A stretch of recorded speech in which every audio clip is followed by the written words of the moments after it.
दोस्तों नमस्कार। अमेरिका से तीन बड़ी खबरें हैं। पहली खबर यह है कि अमेरिका में 12 देशों के लोगों की एंट्री बैन हो गई है। और दूसरी बड़ी खबर यह है जो लोग डंकी के जरिए अमेरिका गए हुए हैं उनके खिलाफ सख्त एक्शन शुरू हो गया है। हमने पहले भी कहा था कि वहां दिल्ली के 3000 लोगों की गिरफ्तारी का ऑर्डर था और अब एक दिन में 2200 लोगों को गिरफ्तार कर लिया है। और तीसरी बड़ी खबर यह है कि हार्वर्ड यूनिवर्सिटी विश्व की टॉप मोस्ट जो यूनिवर्सिटी है, सबसे अच्छी उसकी शाख है, उसमें विदेशी छात्रों की एंट्री बैन कर दी है।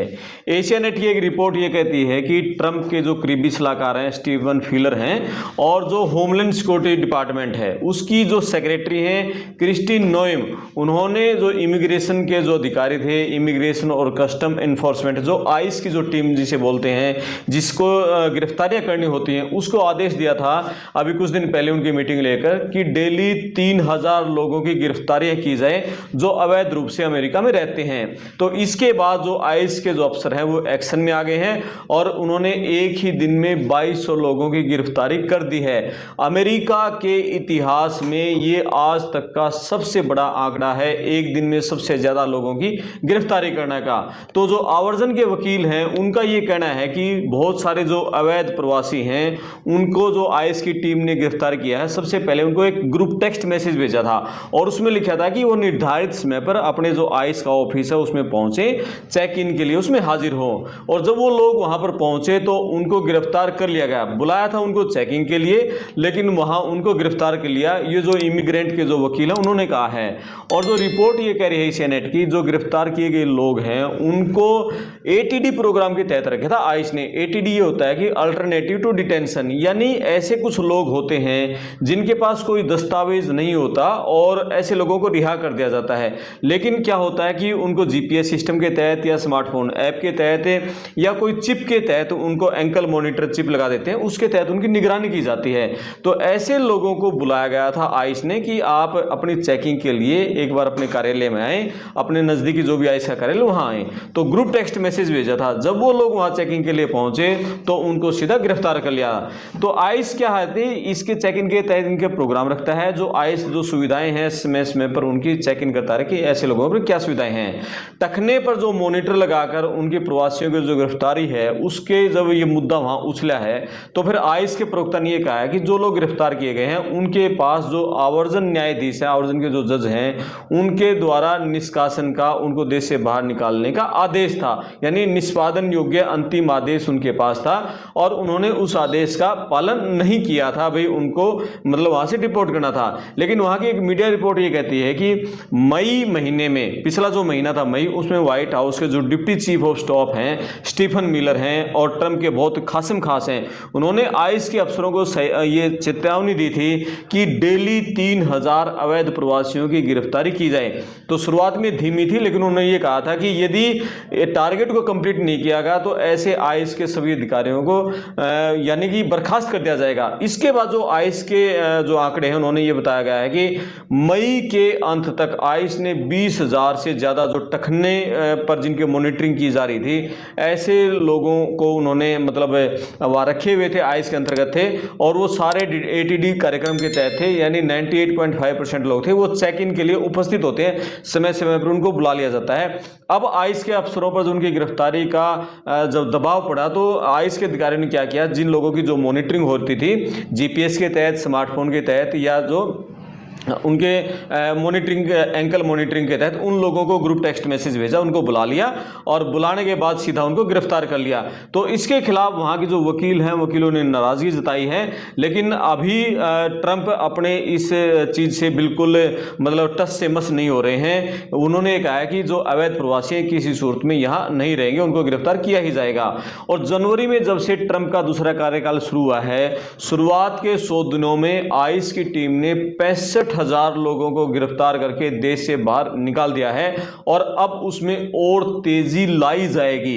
ट्रंप के जो खासिम खास हैं, स्टीफन मिलर हैं, वो जो चीफ ऑफ स्टाफ हैं, उन्होंने ये कह दिया है कि इस गिरफ्तारी का आंकड़ा बढ़ाया जाए। एक दिन में 3000 गिरफ्तारी का उन्होंने टारगेट दिया है, लेकिन ये टारगेट के तहत जो पहली गिरफ्तारी हुई है एक दिन में 2200 लोगों की, ये अमेरिका के इतिहास में सबसे बड़ी है।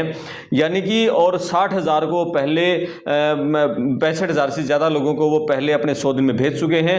लेकिन जो पूर्व के राष्ट्रपति थे जो बाइडेन, उनके आखिरी दिनों के कार्यकाल को भी हम देखें तो उस समय भी 759 लोग, ये अमेरिका का आंकड़ा है, 759 लोगों को डेली गिरफ्तार करके देश से बाहर निकाला जाता था। तो अमेरिका में जो 2200 लोगों की गिरफ्तारी की है उसमें एक कोलंबिया का युवक है 30 साल का, उसने ये कहा है कि वो टाइम पर अपने आईएएस के दफ्तर में पहुंचता था, लेकिन उसको वहां हथकड़ी लगा दी गई और जो अनमार्क्ड गाड़ियां हैं जिन पे कोई नंबर नहीं था, उस गाड़ी में उनको बिठा के उनको कहीं दूसरी जगह ले जाएगा। तो इमिग्रेंट डिफेंडर जो वकील हैं, इमिग्रेंट डिफेंडर्स लॉ सेंटर्स हैं, वहां के एक वकील है, अटॉर्नी है मार्गरेट कार्गियोली, उसने ये कहा है कि जो अपॉइंटमेंट अटेंड किया गया था लोगों को पूरी तरह से मतलब सहयोग किया गया, जो लोग यहाँ मॉनिटरिंग पे थे उन्होंने पूरा सहयोग किया, समय समय चेक इन किए जाते थे, लेकिन बावजूद उनको गलत तरीके से गिरफ्तार कर लिया गया। लेकिन अब हालात ये बन गए हैं, यानी कि कोई भी अप्रवासी आईएएस ऑफिस में अपॉइंटमेंट के लिए जाता है तो सीधा उसे गिरफ्तार कर लिया जाता है और उसे उसके देश वापस भेजा जा रहा है, अलग अलग देशों में भी उनको उतारा जा रहा है। और जो लोग समय पर नहीं पहुंचते हैं उनको फिर डिफॉल्ट में डिपोर्टेशन का उनके खतरा मंड जाता है। आप आईएएस में जाओ तो गिरफ्तार, ना जाओ तो डिपोर्टेशन का खतरा आपके लिए मंडरा गया है। आईएएस के जो अधिकारी उनका ये कहना है कि जिन लोगों को पकड़ा गया है उनके पास अदालत की ओर से निष्कासन आदेश था, यानी कि फाइनल ऑर्डर ऑफ रिमूवल उनके पास था, लेकिन वकीलों का कहना है कि जो उनके क्लाइंट्स हैं उनके पास ऐसा कोई आदेश नहीं था, अदालत का कोई आदेश नहीं था, लेकिन बावजूद उसके उनको पकड़ लिया गया। आईएएस का एक डेटा है, वो डेटा जो इंसिडेंट की रिपोर्ट है उसमें डेटा बताया गया है कि 20,000 एंकल मॉनिटर्स अप्रवासियों पर लगे हुए हैं और 98.5% लोग समय पर चेक इन करते हैं, जिससे वे आसान टारगेट आईएएस के बन जाते हैं। आईएएस के अधिकारियों को उनको गिरफ्तार करने में मुश्किल नहीं आती और वो आसान टारगेट बन जाते हैं, उनको टेक्स्ट मैसेज के लिए बुलाते हैं। तो अमेरिकन जो इमिग्रेशन लॉयर्स एसोसिएशन है वो इसके खिलाफ हो गई है। उसके ग्रेग चैनोई के प्रवक्ता उन्होंने कहा है कि लोग अब डर में हैं, भरम में हैं, जिस तरह से आईएएस इस नीति को लागू कर रहा है, व्यापक तरीके से अंधाधुंध लोगों की गिरफ्तारियां की जा रही हैं, उससे उन लोगों में डर का माहौल है। तो आईएएस की मदद से जो गिरफ्तारियों को बढ़ाने के लिए आईएएस ने 5,000 और जो संघीय एजेंसियां हैं उनके जो अधिकारी हैं उनको भी अपने जो ऑपरेशन मुहिम है, गिरफ्तारी की मुहिम है, उसमें शामिल कर लिया है। और इस जो गिरफ्तारियां की जा रही हैं इसमें जो बाइडेन प्रशासन ने आईएएस के जो चीफ ऑफ स्टाफ रहे हैं जैसन होजर, उन्होंने ये कहा है कि जो एडीटी में शामिल लोग हैं उनको गिरफ्तार करना एक नौकरशाही ड्रामा है, यानी एक ब्यूरोक्रेट ये थिएटर है और ये पूरी तरह से गलत है। ये लोग पहले से निगरानी में हैं, ये जांच में पूरा तरह से सहयोग कर रहे हैं, कई के पास कानूनी स्टेटस भी होता है, बावजूद उसके ऐसे लोगों को गिरफ्तार किया जा रहा है। ये पूरी तरह से नौकरशाही का ड्रामा है। तो ये तो थी अमेरिका में एक दिन में 2200 लोगों की गिरफ्तारी खबर। दूसरी बड़ी खबर यह है कि राष्ट्रपति ट्रंप ने 12 देशों के नागरिकों की अमेरिका में एंट्री पूरी तरह से बैन कर दी है, यानी इन देशों के लोग अमेरिका नहीं जा पाएंगे। इनमें अफगानिस्तान है, म्यांमार है, चाड है, कांगो गणराज्य है, इक्वेटोरियल गिनी है, इरिट्रिया है, Haiti, Iran, Libya, Somalia, Sudan और यमन, यानी इन देशों के लोगों को अमेरिका में अब किसी सूट में एंट्री नहीं मिलेगी, उनको वहां का वीजा नहीं मिलेगा। और इन देशों के अलावा ये जो 12 देश हैं इनके अलावा जो बुरुंडी है, क्यूबा है, लाओस है और सिएरा लियोन है, टोगो है, तुर्कमेनिस्तान है, वेनेजुएला है, ये जो देश हैं इनके जो पर्यटक हैं उन पर भी आंशिक प्रतिबंध लगा दिए हैं। यानी इन देशों के जो इमिग्रेंट और नॉन इमिग्रेंट वीजा हैं, जैसे B1 वीजा है, B2 वीजा है, F visa, M visa, J category के वीजा, इन पर भी बहुत सारे नियम लागू हो जाएंगे, सख्ती लागू हो जाएगी। और इसका मुख्य वजह यह है कि जो इन देशों से जो वीजा अवधि से जो ज्यादा रुकने की खबरें थी उसके चलते जो अमेरिकी कानून प्रवर्तन एजेंसियां हैं वो थोड़ी सख्त हो गई थी और उन्होंने ये कहा कि इन देशों के जो लोग हैं वो सहयोग नहीं कर रहे थे। तो ट्रंप प्रशासन के नए आदेश के बाद जो अमेरिका का जो राष्ट्रपति है उसका जो पहला कार्यकाल था उसकी चर्चा भी तेज हो गई है। ट्रंप ने जो उसका पहला कार्यकाल था उस पहले कार्यकाल में अपने जो 7 मुस्लिम देशों के नागरिकों को अमेरिका में पूरी तरह से बैन कर दिया था, उनकी एंट्री बंद कर दी थी। जनवरी 2017 में ट्रंप ने आदेश दिया था कि 7 जो मुस्लिम देश थे उनकी अमेरिका में उनके देश लोगों की ना वो स्टडी वीजा पर आएंगे, ना वो टूरिस्ट वीजा पर आएंगे, ना उनके पास इमिग्रेंट वीजा होगा। वो देश थे Iran, Iraq, Libya, Somalia, Sudan, Syria और यमन, इन देशों के नागरिकों को पूरी तरह से बैन कर दिया था। हालांकि बाद में उसमें कुछ बदलाव किया गया था। ईरान को उस लिस्ट से बाहर कर दिया गया था, बाद में सूडान को उसमें हटा दिया गया था और उसकी जगह चाड को फिर जोड़ दिया गया था। इस तरह से बदलाव किया गया था और उसके बाद फिर जो नॉर्थ कोरिया है, वेनेजुएला है, यानी जो गैर मुस्लिम देश हैं, उनको भी इस लिस्ट में शामिल कर दिया था, ताकि मतलब ये धार्मिक मुद्दा न लगे, धार्मिक भेदभाव वाला न कहें, तो ये ट्रंप ने उसमें बदलाव किया था। तो राष्ट्रपति ट्रंप ने अभी जो अपने एक बयान में ये कहा है कि हम उन देशों से जो खुली इमिग्रेशन पॉलिसी नहीं रख सकते, जहां से आने वाले लोगों की जो स्क्रीनिंग है, जो जांच है, वहाँ बिल्कुल सुरक्षित और भरोसेमंद नहीं है और हम उन पर किसी तरह से विश्वास नहीं कर सकते। हमारे देश की जो सुरक्षा है वो हमारे लिए प्राथमिकता है।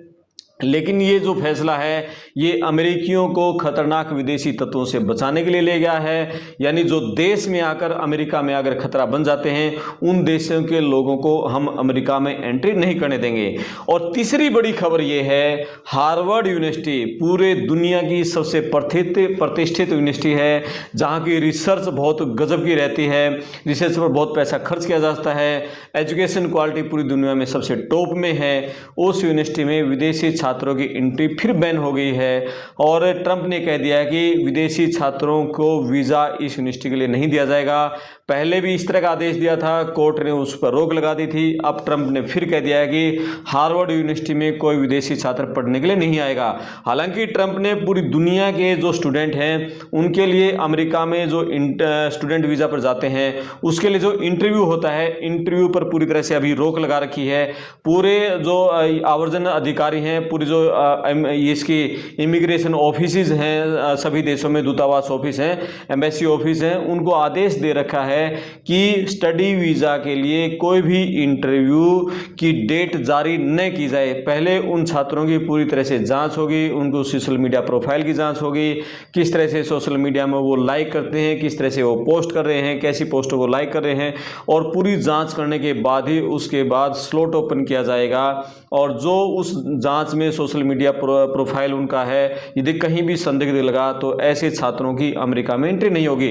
दरअसल ये पूरा खेल इसलिए है, और जो हार्वर्ड यूनिवर्सिटी के साथ जो तनातनी चल रही है उसमें ये है कि 2022 में जब इजराइल ने गाजा पर हमला किया था, बहुत सारे लोग मर गए थे, तो उसमें अमेरिका की बहुत सारी यूनिवर्सिटी में इजराइल के खिलाफ यहूदी विरोध में प्रदर्शन हुए थे, और उसी समय हार्वर्ड यूनिवर्सिटी में भी इसी तरह के प्रदर्शन हुए थे। ट्रंप ने अपने चुनाव के समय कहा था कि यहूदी विरोध है, मैं उसको बिल्कुल ख़त्म कर दूंगा। ये चुनाव में उनका बहुत बड़ा नारा था। और जो विरोध हुए थे उन विरोध में ये कह रहे थे अमेरिका की तरफ से इजराइल को जो सहायता दी जा रही है वो सहायता बंद कर दी जाए, और जो यहूदी की तरफ से जो गाजा पर हमले किए जा रहे हैं वो रोके जाएं। तो ट्रंप इसी के खिलाफ हैं। वो यहूदी विरोध की जितने भी जो भड़काऊ जो छात्र हैं या जो संगठन हैं, जो यूनिवर्सिटीज़ हैं, उन पर वो पूरी सख्ती करने के मूड में। इसी तरीके से उसने हार्वर्ड यूनिवर्सिटी पर एक्शन लिया है। हालांकि कोर्ट में इस पर सटे है अभी, लेकिन अभी देखते हैं कि आगामी दिनों में आगे क्या रहने वाला है, क्योंकि कोलंबिया यूनिवर्सिटी की तरफ से तनातनी चल रही है, उसकी भी 400 करोड़ से ज़्यादा की ग्रांट रोकी गई है। इसी तरह से हार्वर्ड की ग्रांट भी रोकी गई है।